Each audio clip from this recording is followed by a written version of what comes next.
খাবারের পর হাঁটা হলো সেই সব সহজ অভ্যাসের মধ্যে একটি যা আপনার স্বাস্থ্যের উপর বড় প্রভাব ফেলে।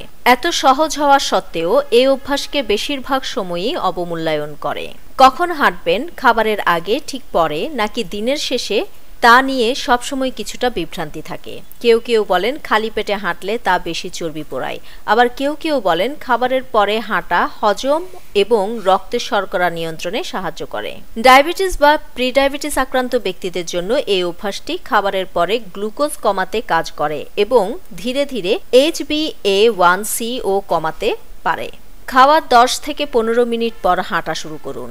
এই সময়টি সেই সময়ের সঙ্গে মিলে যায় যখন খাবার হজম হওয়ার সঙ্গে সঙ্গে রক্তে গ্লুকোজের মাত্রা বাড়তে শুরু করে এবং গ্লুকোজ রক্ত প্রবাহে প্রবেশ করে।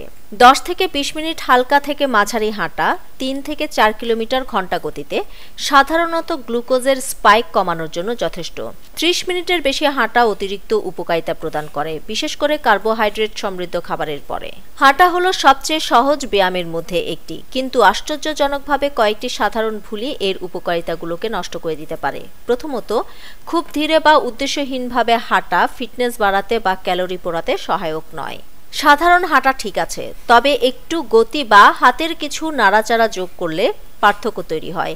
হাঁটার ক্ষেত্রে সঠিক ভঙ্গি উপেক্ষা করলে ঘাড়, পিঠ বা কাঁধে টান পড়তে পারে। আরেকটি ভুল হলো ধারাবাহিকতা এড়িয়ে যাওয়া। মাঝে মাঝে হাঁটার অভ্যাস তেমন কোনো সুফল বয়ে আনবে না, তাই এটিকে নিয়মিত অভ্যাসে পরিণত করুন। এছাড়া যে জুতো আপনার পায়ের জন্য সঠিক নয়, সেগুলো ব্যথা বা আঘাতের কারণ হতে পারে। নিউজ ডেস্ক, দৈনিক পূর্বকোণ।